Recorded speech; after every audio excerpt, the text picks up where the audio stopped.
महाभारत में अर्जुन के रथ की पताका पर कपिराज हनुमान जी ने गर्जन किया, जिसको सुनकर दुर्योधन की सेना में घबराहट उत्पन्न हो गई।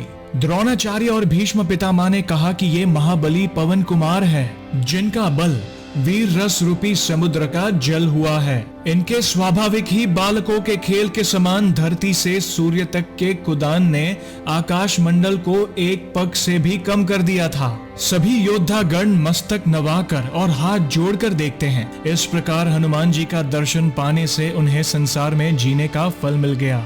जय श्री राम दोस्तों, कैसे हो आप? हमारी चैनल में आप सभी का स्वागत है।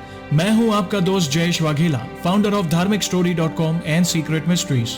दोस्तों, इस दुनिया में ऐसा कोई नहीं जिसे अपने जीवन में कोई संकट ना आया हो। हर मनुष्य के जीवन में कोई ना कोई संकट आता ही है, और उस संकट समय में लड़ने की शक्ति हमें ईश्वर से मिलती है। और जब बजरंग बली आपके साथ हो तो संकट भी आपसे कोसों दूर रहता है। और पिछली वीडियो में पूछे गए सवाल का सही जवाब जानने और 3 सही जवाब देने वालों के नामों का शाउट आउट देखने के लिए वीडियो को अंत तक जरूर देखिएगा। आज का सवाल है, महाभारत काल में कौन सा योद्धा हनुमान जी की पूंछ को हटा नहीं पाया था? ऑप्शंस है अर्जुन, युधिष्ठिर, भीम या नकुल। दोस्तों, इस सवाल का उत्तर आप कमेंट सेक्शन में जरूर दीजिएगा। इस सवाल का सही जवाब मैं अपनी अगली वीडियो में बताऊंगा, और सही उत्तर देने वालों में से 3 लोगों के नामों का शाउट आउट भी अगली वीडियो में करूंगा। तो उत्तर जरूर दीजिएगा कमेंट में। मैं अपना नाम गुप्त रखना चाहता हूँ। मैं राजस्थान के जयपुर का रहने वाला हूँ। आज मैं आपके साथ अपने साथ घटित हुआ अनुभव शेयर करना चाहता हूँ, जो साबित कर देगा कि आज भी इस कलयुग में हनुमान जी अपने भक्तों की रक्षा करते हैं। ये बात नवंबर 2020 की है। जीवन में सब कुछ अच्छा चल रहा था। कोरोना से भी बहुत अच्छी तरह से सेफ्टी रखी हुई थी। लेकिन दिवाली के बाद हमारे परिवार पर ऐसा संकट आया जिससे मैं पूरी तरह टूट चुका था। मेरी मम्मी की तबीयत बिल्कुल ठीक नहीं थी। मम्मी के 2 महीने से मुंह में छाले पड़ गए थे। हमने जयपुर के अच्छे से अच्छे डॉक्टर को दिखाया, पर वो प्रॉब्लम बढ़ती ही जा रही थी। हमने फिर एक बड़े डॉक्टर की सलाह लेकर बायोप्सी कराई। उसमें कैंसर का मार्क आया। जब हमें ये पता चला तो हमारे पैरों तले जमीन हिल गई और हम सब डर गए कि ये क्या हो गया मम्मी को। पर डॉक्टर ने कहा कि डरो मत, इनिशियल स्टेज है, ऑपरेशन करवा लो, आगे कभी दिक्कत नहीं होगी।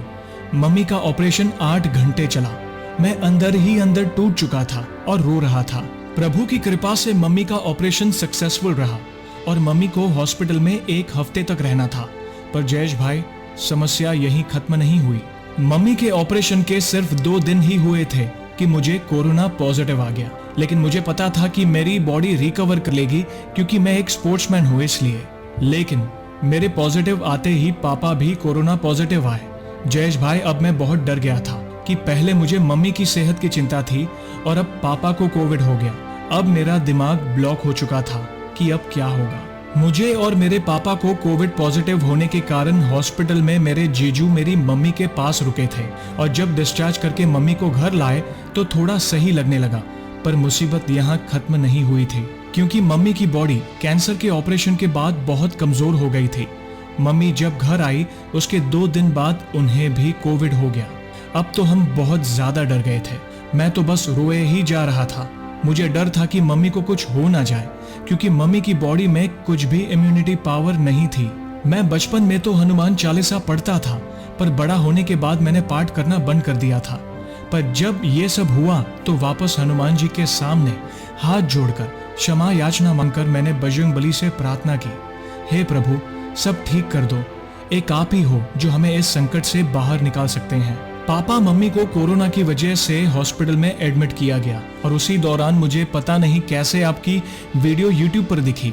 आपकी वीडियोस को मैंने ध्यान से सुना और समझा, और मेरा बजरंग बली के प्रति विश्वास बढ़ने लगा। मैंने हर रोज हनुमान चालीसा के साथ हनुमानाष्टक का पाठ करना शुरू कर दिया और प्रभु से मम्मी पापा की अच्छी सेहत के लिए प्रार्थना करने लगा। प्रभु की कृपा से धीरे धीरे सब सही होता गया। मम्मी पापा की तबीयत में काफी सुधार आ गया और वे घर आ गए। मेरा भी कोविड ठीक हो गया। मैंने सोचा था कि मैं भी आपको एक दिन अपना अनुभव भेजूंगा, और आज वो दिन आ ही गया। आज भी मैं हनुमान चालीसा के साथ साथ हनुमानाष्टक का पाठ हर रोज करता हूँ। पता नहीं, प्रभु की शरण में जाने के बाद एक अलग ही ऊर्जा मेरे अंदर आ गई है। एक अलग सी फीलिंग आती है। प्रभु पर विश्वास बढ़ता ही जा रहा है। आखिर में मैं यही कहूंगा कि जयेश भाई आप बहुत अच्छा कार्य कर रहे हैं। हनुमान जी आपका हमेशा ख्याल रखे और इस दुनिया का भी। जब हनुमान जी को कोई दिल से याद करता है तब हनुमान जी उनकी समस्या ऐसे दूर करते हैं जैसे कुछ हुआ ही ना हो। ये सब लिखते हुए मुझे पहले वाले दिन याद आ गए, पर मुझे पता ही नहीं चला कि हनुमान जी ने सब कब ठीक कर दिया। मुझे पूरा विश्वास है कि हनुमान जी इस कोरोना महामारी को भी ठीक कर देंगे। और सभी भक्तों से एक ही रिक्वेस्ट है कि दिन में थोड़ा समय प्रभु भक्ति के लिए जरूर निकालिए और कम से कम एक बार दिन में हनुमान चालीसा का पाठ जरूर करें। प्रभु कभी भी आप पर कोई आंच नहीं आने देंगे। तो दोस्तों, देखा आपने, सच कहा इस भक्त ने कि अगर कोई सच्चे दिल से बजरंगबली को संकट समय में याद करता है तो प्रभु उसके संकट ऐसे दूर करते हैं जैसे कुछ हुआ ही ना हो। तो ऐसे ही है हमारे बजरंगबली। और दोस्तों, अब हम जानेंगे हमारी पिछली वीडियो में पूछे गए सवाल का सही उत्तर। सवाल था, प्रसिद्ध हनुमान दंडी मंदिर कहाँ स्थित है? ऑप्शंस थे गुजरात, महाराष्ट्र, राजस्थान या दिल्ली। दोस्तों, इस सवाल का सही उत्तर है गुजरात। इस सवाल का उत्तर तो अनेकों लोगों ने दिया। उनमें से 3 लोगों के नामों का मैं शाउट आउट करूंगा, जो कि है सुजाता नायक, चंद्रशेखर शेट्टी और सुनीता सैनी। आप सभी का बहुत बहुत धन्यवाद इस सवाल का उत्तर देने के लिए। श्री हनुमान जी की कृपा आप और आपके परिवार पर हमेशा बनी रहे। तो दोस्तों, कैसी लगी श्री हनुमान जी के चमत्कार से जुड़ी आज की ये वीडियो को लाइक और शेयर जरूर करिएगा ताकि ज्यादा से ज्यादा लोगों तक श्री हनुमान जी की महिमा को हम पहुंचा सके। और जल्द ही एक और सच्ची घटना के साथ हम वापस लौटेंगे। तब तक जय श्री राम, जय हनुमान।